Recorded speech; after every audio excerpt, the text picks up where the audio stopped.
তো আবারও নিয়ে চলে এসেছি একটা পাবদা মাছের রেসিপি। সর্ষে পাবদা, খুব সহজ উপায়ে, ঘরোয়া উপায়ে সর্ষে পাবদা। ফার্স্টেই মাছগুলোকে সুন্দরভাবে, মাছের ভেতরে যে নোংরাগুলো আছে সেগুলোকে বের করে সুন্দরভাবে পরিষ্কার করে নিচ্ছি। একটু ঘষে ঘষে মাছের যে ছোট্ট ছোট্ট আঁশগুলো থাকে সেগুলো যাতে পরিষ্কার হয়ে যায়, সেই জন্যই ঘষে ঘষে মাছটাকে সুন্দরভাবে পরিষ্কার করে নিয়ে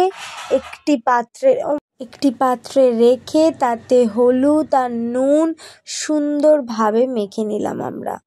আর সাথে একটু তেলও দিয়েছিলাম যাতে মাছ ভাজার সময়ে তেলটা ছিটকে আমাদের গায়ে না আসে। এটা একটা ট্রিক্স বলতে পারো। তারপর কড়াইয়ে তেল গরম করে মাছটাকে ছেড়ে দিলাম। দুটো মাছ সুন্দরভাবে এদিক ওদিক ভেজে নিয়ে তুলে নিলাম মাছগুলোকে।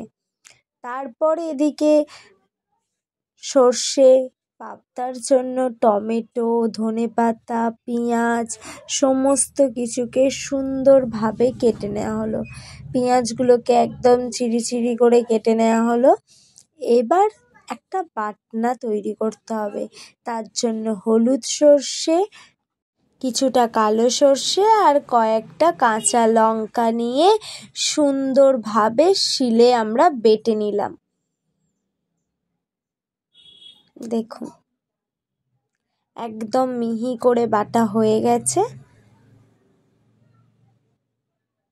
তারপর কড়াইয়ে তেল গরম করে আমরা পেঁয়াজ আর টমেটোটা দিয়ে দিলাম।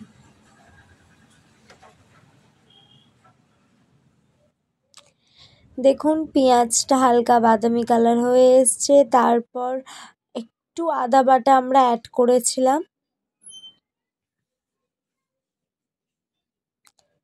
তারপর হালকা জল দিয়ে ওটা ফুটে উঠলো। তারপরেই আমরা মশলাগুলো দিয়ে দিলাম।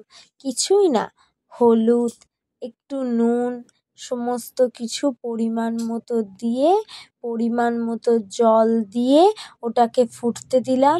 মশলাগুলো যখন তেল ছেড়ে দিয়েছে তখন ওই বাটা মশলাটা দিয়ে দিলাম। হ্যাঁ, সর্ষে বাটা। ওটা দেওয়ার পরেই দেখুন একটা সুন্দর কালার চলে এসছে। তারপরেও আমরা ঝোলটাকে ফুটতে দিয়ে তারপরে মাছগুলোকে তুলে দিলাম।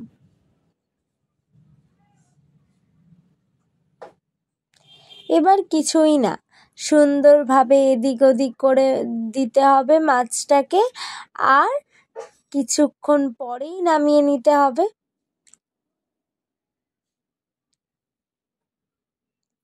তো কারা কারা পাবদা মাছ খেতে ভালোবাসো, কারা কারা পাবদা মাছের অন্যান্য রেসিপি খেতে ভালোবাসো, অবশ্যই আমাকে জানিও।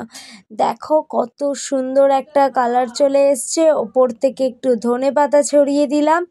তো কেমন লাগলো সেটা অবশ্যই জানিও, আর এই রেসিপিটা কেমন সেটাও জানিও। আর ভালো লাগলে like, comment, share and subscribe করে দিও, আর বাড়িতে বানিয়ে খেও।